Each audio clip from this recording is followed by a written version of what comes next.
So hello everyone, welcome once again to this तो आज हम channel. लोग पढ़ेंगे internal structure of human heart. हम लोगों ने ह्यूमन हार्ट का इंट्रोडक्शन कवर अप कर लिया है, लोकेशन कहाँ पे होता है, ओरिजिन कैसा है, सारा कुछ हम लोगों ने कवर कर लिया था। उसके बाद हम लोगों ने बात करा था सेप्टम के बारे में, कितने सेप्टम प्रेजेंट है, यानी कि सेपरेशन बाउंड्री कितने हैं।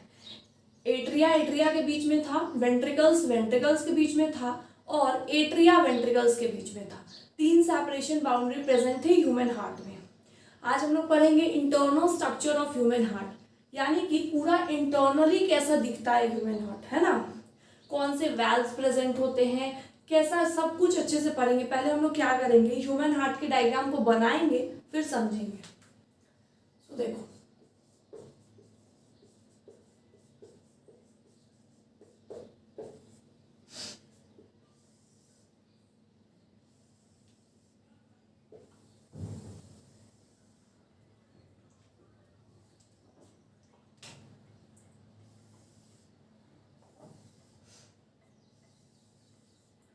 ये होता है लेफ्ट एट्रियम, ये होता है लेफ्ट वेंट्रिकल्स, ये होता है राइट एट्रियम, ये होता है राइट वेंट्रिकल्स।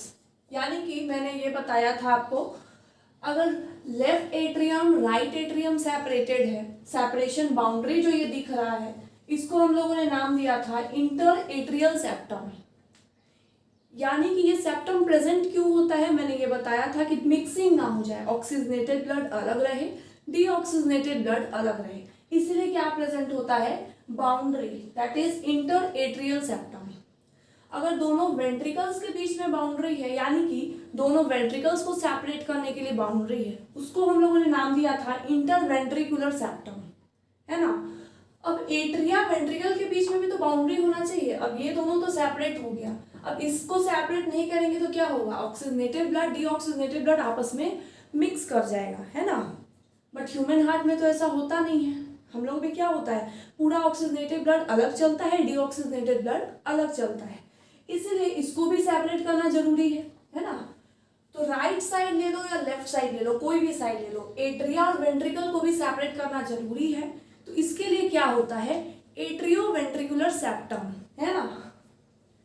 ये वाला जो बाउंड्री है, इसको हम लोगों ने नाम दिया एट्रियो वेंट्रिकुलर सेप्टम, यानी कि एट्रिया और वेंट्रिकल्स के बीच में बाउंड्री, उसको हम लोगों ने नाम दिया एट्रियो वेंट्रिकुलर सेप्टम। एक बार और बताती हूँ तीनों सेप्टम के बारे में। दोनों एट्रिया के बीच में septum inter atrial septum, atria को सेपरेट कर रहा है। दोनों वेंट्रिकल्स के बीच में सेप्टम, यानी कि इंटर वेंट्रिकुलर सेप्टम, दोनों वेंट्रिकल्स को सेपरेट कर रहा है। अब एट्रिया वेंट्रिकल्स को सेपरेट करने के लिए भी बाउंड्री होता है, उसको हम लोगों ने नाम दिया था एट्रियो वेंट्रिकुलर सेप्टम, है ना। तो तीन सेप्टम हमारा कंप्लीट हुआ। अब हम लोग इंटरनल स्ट्रक्चर ऑफ हार्ट पे जाएंगे। उसके बाद टॉपिक आएगा कंडक्शन ऑफ ह्यूमन हार्ट, यानी कि लब साउंड कैसे आता है, डब साउंड कैसे प्रोड्यूस होता है, वो सारी चीजें।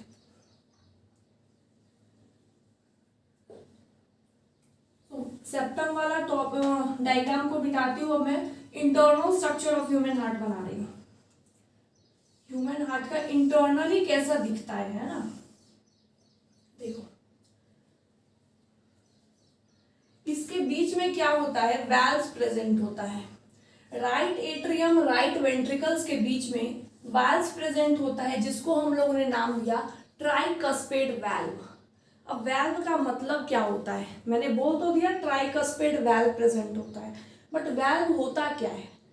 तो वैल्व क्या होता है, जैसे ब्लड आ रहा है राइट एट्रियम से राइट वेंट्रिकल्स में, तो बैक फ्लो ना हो जाए, राइट वेंट्रिकल से फिर राइट एट्रियम में ना चल जाए, इसीलिए क्या होता है, वैल्व्स प्रेजेंट होता है, जो कि यूनिडायरेक्शनल फ्लो को दिखाता है ना, कि ब्लड पीछे तो नहीं जा रहा है, रिवर्स तो नहीं हो रहा है, क्लियर। इसीलिए क्या प्रेजेंट होता है, यहाँ पे वैल्व्स प्रेजेंट होता है। तो राइट एट्रियम और राइट वेंट्रिकल्स के बीच में कौन सा वैल्व प्रेजेंट होता है, ट्राइकस्पेड वैल्व, जिसको हम लोग एवी वैल्व भी बोलते हैं, है ना। अब ट्राइकस्पेड क्यों बोलते हैं, ट्राइकस्पेड इसीलिए बोलते हैं क्योंकि हम लोग जब इसको देखेंगे तो ये तीन कस्प जैसा दिखाई देता है ना। ऐसा दिखेगा, लगेगा जैसे कि कुछ तीन कॉर्नर्स की चीजें हैं, कस्प टाइप, इसलिए इसको नाम क्या दिया गया, ट्राइकस्पेड वैल्व। या फिर एवी वैल्व, है ना। अब वैसा ही same condition left atrium left ventricles के बीच में है। अब इधर भी तो सेपरेट करना है ब्लड को ताकि बैक फ्लो ना हो जाए। अगर लेफ्ट एट्रियम से ब्लड आ रहा है लेफ्ट वेंट्रिकल्स में तो ऐसा ना हो जाए कि लेफ्ट वेंट्रिकल से ब्लड वापस लेफ्ट एट्रियम में चले जाए। ये बैक फ्लो को प्रिवेंट करने के लिए यहाँ पे भी क्या पाया जाता है, वेल्व्स पाया जाता है। मैं अच्छे से इसको लेवल करूंगी। इसमें कौन सा वेल्व होता है, इसमें होता है बाइकस्पेड वेल्व, जिसको मिट्राल वेल्व भी बोलते हैं या एवी वेल्व, है ना। नाम क्या है, बाइकस्पेड वेल्व। इसका नाम क्या है, tricuspid valve. Right atrium right ventricles के बीच में वेल्व पाया जाता है, उसको हम लोगों ने नाम दिया tricuspid valve. And left atrium left ventricles के बीच में भी वेल्व पाया जाता है, उसको हम लोगों ने नाम दिया बाइकस्पेड वेल्व। ट्राइकस्पेड बाइकस्पेड दो चीजें यहाँ पे हुई। उसके बाद आता है पल्मोनरी आर्टरी कहाँ पे होता है और अयोटा कहाँ पे होता है ना।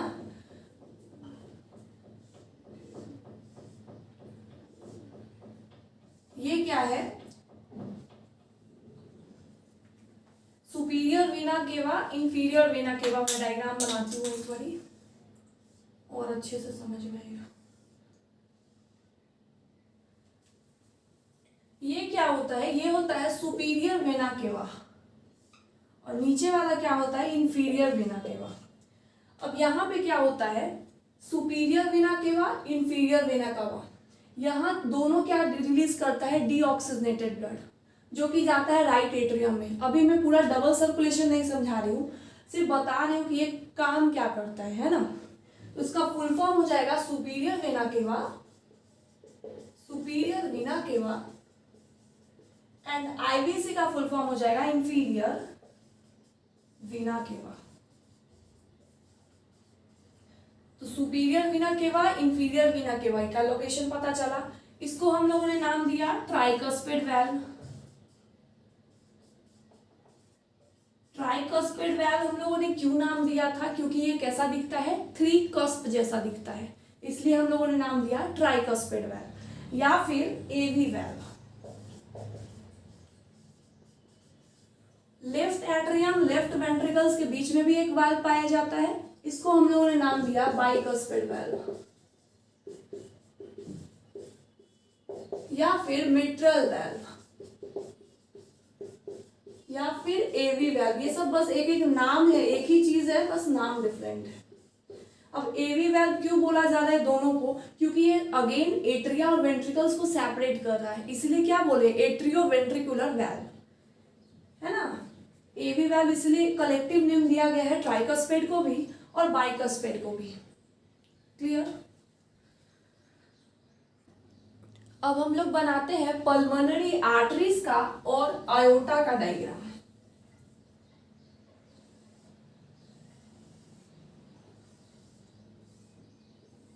ये है पल्मोनरी आर्टरीज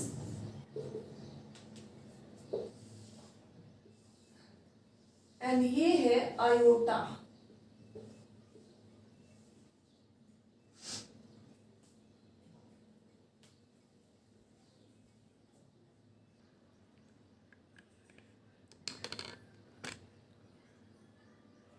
ये डायग्राम किसका है, आयोटा का,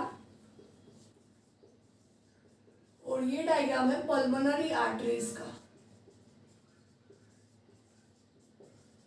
पल्मोनरी आर्टरी हमेशा एक पेयर होगा और ये क्या है, पल्मोनरी वेन्स। ये दो पेयर पाया जाता है पल्मोनरी वेन्स। दो पेयर हम लोग डायग्राम में नहीं दिखाते क्योंकि हम लोग डायग्राम फ्रंट व्यू का बना रहे होते हैं ना। इसके बैक में भी पूरा एक पेयर प्रेजेंट होता है, इसलिए हम लोगों ने नाम लिखा इसका दो पेयर। तो अभी तक हम लोगों ने क्या क्या लेवल करा, एक बार और सुन। पहले बनाया superior vena cava inferior vena cava, then right atrium right ventricles के बीच में वेल्व प्रेजेंट होता है, उसको हम लोगों ने नाम दिया ट्राइकस्पेड वेल्व या AV valve. Left atrium left ventricles के बीच में भी वेल्व पाया जाता है, उसको हम लोगों ने नाम दिया बाइकस्पेड वेल्व या मिट्राल वेल्व या फिर एवी वेल्व। वेल्व्स का काम क्या होता है, ये सारी चीजें हम लोग पढ़ेंगे, है ना। अब हम लोग बात करते हैं पल्मोनरी आर्टरीज के बारे में। पल्मोनरी आर्टरीज में भी वाल्व पाया जाता है ना। अब मान लो पल्मोनरी आर्टरी से ब्लड जा रहा है तो बैक फ्लो हो जाएगा, तो क्या हो जाएगा, वापस फिर राइट वेंट्रिकल्स में आ जाएगा। ऐसा तो नहीं करना है, हम लोग को ब्लड को यूनिडायरेक्शनल फ्लो में कराना है ना, बैक फ्लो नहीं होना चाहिए। इसलिए पल्मोनरी आर्टरीज में भी वाल्व पाया जाता है ताकि ब्लड क्या हो, पीछे की तरफ ना आए, बैक फ्लो ना हो जाए। इसमें क्या पाया जाता है, एसएल वाल्व, जिसको हम लोग क्या बोलते हैं, semi lunar valve. Semi lunar valve. Again iota से भी ब्लड जा रहा होता है, लेफ्ट वेंट्रिकल से आयोटा ही कैरी करता है, तो वहां पे भी क्या हो, बैक फ्लो ना हो, इसलिए अगेन वहां पे भी वाल्व्स पाया जाता है। इस वाल्व को हम लोगों ने नाम दिया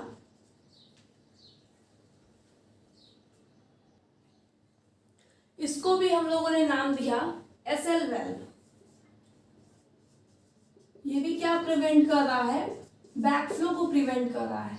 अब एसएल वाल्व अगर पल्मोनरी आर्टरीज में प्रेजेंट है तो पल्मोनरी एसएल वाल्व हो जाएगा, है ना। और अगर आयोटा में प्रेजेंट है तो आयोटिक सेमिल्यूनर वाल्व। क्लियर। तो वही चीज हम लोग लिखेंगे, अगर सेमिल्यूनर वाल्व किस में प्रेजेंट है, आयोटा में, तो आयोटिक सेमिल्यूनर वाल्व, है ना। और अगर वो प्रेजेंट है पल्मोनरी आर्टरीज में तो उसको हम लोगों ने नाम दिया पल्मोनरी सेमिल्यूनर वाल्व। इसको लिख लेते हैं, semilunar valve present in iota is known as aortic semilunar valve, and semilunar valve present in pulmonary arteries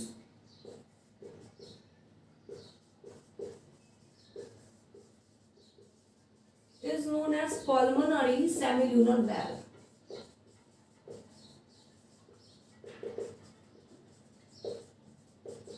अगर सेमिल्यूनर वाल्व प्रेजेंट है आयोटा में तो आयोटिक सेमिल्यूनर वाल्व, अगर प्रेजेंट है पल्मोनरी आर्टरीज में तो बोलते हैं पल्मोनरी सेमिल्यूनर वाल्व।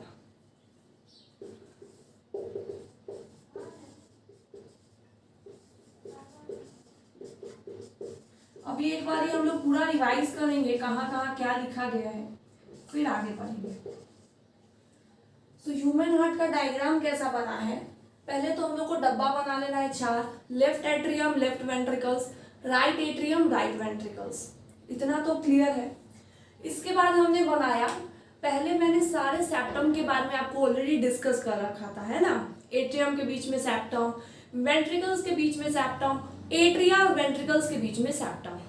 अब हम लोग क्या बात कर रहे हैं, एट्रिया और वेंट्रिकल्स के बीच में, लेफ्ट एट्रिया लेफ्ट वेंट्रिकल्स के बीच में वाल्व्स पाया जाता है ताकि क्या हो, बैक फ्लो ना हो जाए, है ना। ब्लड अगर आ रहा है लेफ्ट एट्रियम से लेफ्ट वेंट्रिकल्स में तो ये ना हो कि फिर से वापस क्या हो जाए, ब्लड बैक फ्लो करके ऊपर चला जाए, इसलिए क्या प्रेजेंट होता है, वाल्व्स। और इन दोनों के बीच में कौन सा वाल्व्स पाया जाता है, बाइकस्पिड वाल्व, जिसको मिट्राल वाल्व भी बोलते हैं या एवी वाल्व। एवी वाल्व क्यों बोलते हैं, क्योंकि एट्रिया और वेंट्रिकल्स के बीच में ये वाल्व पाया जाता है, इसलिए एट्रियो वेंट्रिकुलर वाल्व्स, है ना। अब वही चीज राइट में आते हैं, राइट एट्रियम राइट वेंट्रिकल्स के बीच में भी वाल्व पाया जाता है। अब इधर बैक फ्लो को बचाना है तो इधर भी तो सेम चीजें करनी है, बैक फ्लो को बचाना है। तो यहाँ पे कौन सा वाल्व पाया जाता है, ट्राइकस्पिड वाल्व, जिसको हम लोग अगेन फिर से नाम देते हैं एवी वाल्व, क्योंकि ये एट्रिया वेंट्रिकल्स के बीच में पाया जाता है ना। अब राइट एट्रियम से राइट वेंट्रिकल से क्या निकलता है, पल्मोनरी आर्टरी निकलता है। राइट एट्रियम से क्या निकलता है, पल्मोनरी आर्टरी निकलता है। तो पल्मोनरी आर्टरीज में ब्लड जाएगा तो वहां पे भी तो बैक फ्लो को प्रिवेंट करना है ना। तो वहां पे क्या पाया जाता है, सेमिल्यूनर वाल्व, जिसको शॉर्ट फॉर्म में क्या लिखते हैं, एसएल वाल्व, है ना। अब सेमिल्यूनर वाल्व अगर पल्मोनरी आर्टरीज में पाया जाता है तो पल्मोनरी सेमिल्यूनर वाल्व, वही सेम चीज आयोटा में अगर पाया जाता है तो आयोटिक सेमिल्यूनर वाल्व। अभी तक हम लोग बस इतना ही कहानी जाने हैं, अब 5-10% और बचा है इसमें। अब हम लोग ये देखेंगे, लेफ्ट वेंट्रिकल्स की जो वॉल्स होती है ये बहुत ज़्यादा थिक होती है। अब थिक होने का रीज़न क्या है ना। राइट वेंट्रिकल्स की तो वॉल थिक नहीं होती है, लेफ्ट वेंट्रिकल्स की वॉल थिक क्यों होती है? तो थिक होने का मेन रीजन क्या है? क्योंकि यहीं से क्या होता है, पूरे ब्लड में ऑक्सीजन की सप्लाई होती है ना, इसलिए वॉल क्या होता है लेफ्ट वेंट्रिकल्स का थिक होता है। ये जो वॉल्स दिख रहा है लेफ्ट वेंट्रिकल्स का, ये वॉल क्या होती है, थिक होती है। अब क्यों होती है थिक, मैंने रीजन बताया क्यों होती है, क्योंकि इसको क्या करना होता है, पूरे बॉडी में ऑक्सीजन को ट्रांसपोर्ट करानी होती है, सप्लाई देना होता है, इसलिए क्या होती है, थिक होती है। तो यहां पे हम लोग लिखेंगे left ventricles walls are thick as it has to transport, as it has to supply oxygen to whole body parts. इसीलिए वॉल कैसी होती है, थिक होती है। तो इतना चीजें हम लोग जान गए। उसके बाद हम लोग जानेंगे कॉर्डियाई टेंडने के बारे में, है ना, कि कॉर्डियाई टेंडने होती क्या है। पहले आपको क्या करना है, इतनी को नोट डाउन करना है। वेंट्रिकल्स के वॉल में क्या पाया जाता है, चाहे वो राइट वेंट्रिकल्स हो लेफ्ट वेंट्रिकल्स, यहाँ पे पाया जाता है पैपिलरी मसल्स। क्या होता है, पैपिलरी मसल्स।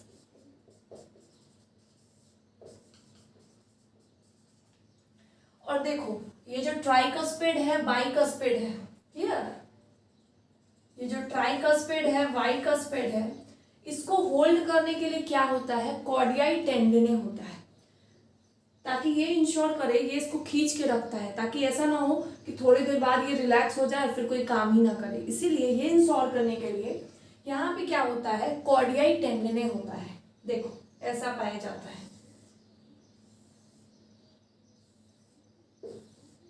क्या करके रखता है, इसको पूरा ही होल्ड करके रखता है ना। तो ये क्या हुआ, कॉर्डियाई टेंडने कहां पे होता है, पैपिलरी मसल्स के बीच में। ये क्या करता है, found between papillary muscles and AV valves. AV valves हमने क्यों लिखा, क्योंकि ये दोनों के बीच में होता है, right atrium right ventricles, left atrium left ventricles, यानी कि ट्राइकस्पिड बाइकस्पिड दोनों में होता है, तो हम लोग कलेक्टिवली एवी वैल्व लिख देंगे, क्लियर। तो कॉर्डियाई टेंडनी कहाँ पे होता है, between papillary muscles and AV valve.